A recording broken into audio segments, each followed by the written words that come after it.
I think what stands out in my mind from being on the board is that I felt like it was a growth experience for me personally. The lessons it teaches, the fact that terrorism and destruction, sometimes natural, that you can extract lessons from this place. There have been events that have taken place that have allowed us to reflect back on what happened on April 19th, and people have relied upon our experience and strength as a state to say, how did you guys move forward from this?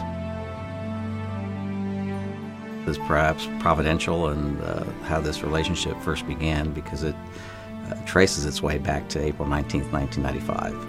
At the time I was with Southwestern Bell as state president, and our offices were just a few blocks from here. Our facilities became the command center for the recovery effort. So that was a way that when so many of us in Oklahoma, and probably across the world, were thinking about, what can I do?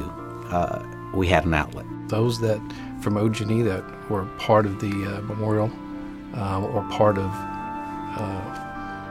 it from the early days were passionate about it. We helped out where we could at the time of the event.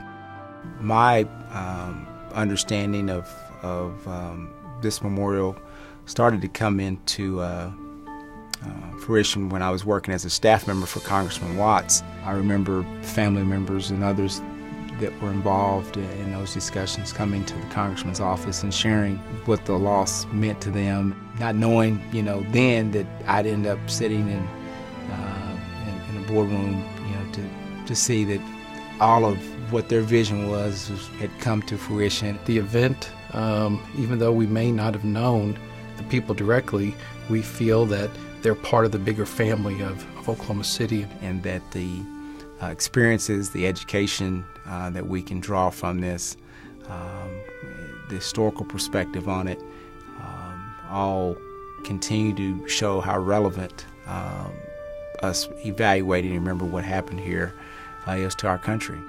It's a lesson to ourselves that whenever we come by, that we can understand the power of a community coming together. It needs to be there to continue to remind people that we need to love each other, we need to care about each other, and that's what community's about. April 20th, 1995 might have been the most difficult day that this museum will ever see. I think that every day going forward continues to be easier for us. You gain your confidence in terms of, okay, well, we were here yesterday, but now we've taken another step forward. Whoever comes in needs to be passionate about people. They need to be caring. Having an attitude of service is significant, and if you're on this board, then someone has identified that your heart is of that nature. So much of what we do personally, so much of what we do professionally, so much of what we do as a community is a relay race. None of us ever gets to see the full finish line. So it's important that when the baton's handed off, that one grasps it with the responsibility that comes with it, and then moves it forward.